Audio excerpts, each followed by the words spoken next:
Okay, so now that you've got the channels set up, they appear down here in the Channels tab. It's probably the most important, maybe the only one that of these options that you'll need to use. So the one that's highlighted, the one that's clicked on the lighter grey here, so the DAPI here, is the one that you'll see if you press the live button. So if I press live now, you'll see the DAPI signal. If I click on the red one, it'll switch to the Alexa 594 signal. Back to the DAPI again. The two tick marks here, I don't know if you can see that, I'll zoom in a bit.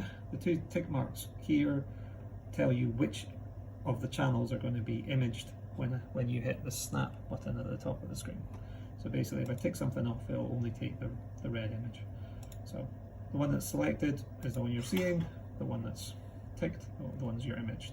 So the only other thing that you're going to need pretty much most of the time is this here, which is the exposure time, and you can control that, drag it up and down to extend or reduce it, and you can also type the number in here.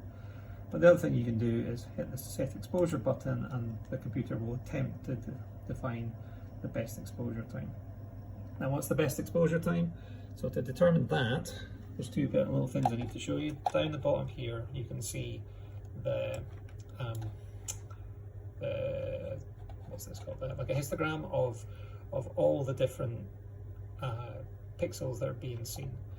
So this is, on the right hand side is a brightness, on the x axis is brightness, and y axis is proportion, it's like the percentage. So you can see that this image is mostly low brightness, some of it is right there, the left hand side is black, and then some issues far to the right. Basically, if we look at the image, where my mouse is circling here, that's one of those saturated pixels out here. But there is actually a button to help you see that. So on the left hand side you can see a range indicator here.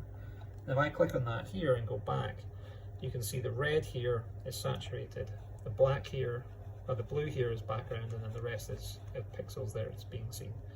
And what you want in your imaging setup and your exposure time setup is not so much, basically this is an aberration, this is like a cluster antibody, but what you want is to not saturate too many pixels but have a good difference from the background to the sample itself.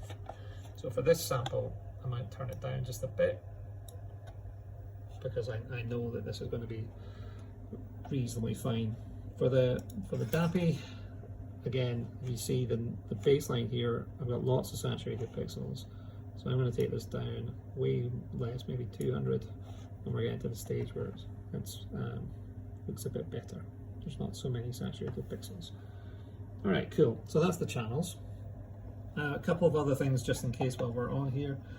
You might at some point need to offset Z, X and Y focuses. Pretty rare that you need to, but sometimes the Z, the vertical height of the signal, especially of the blue channel, is different from the green and the red. So that's that.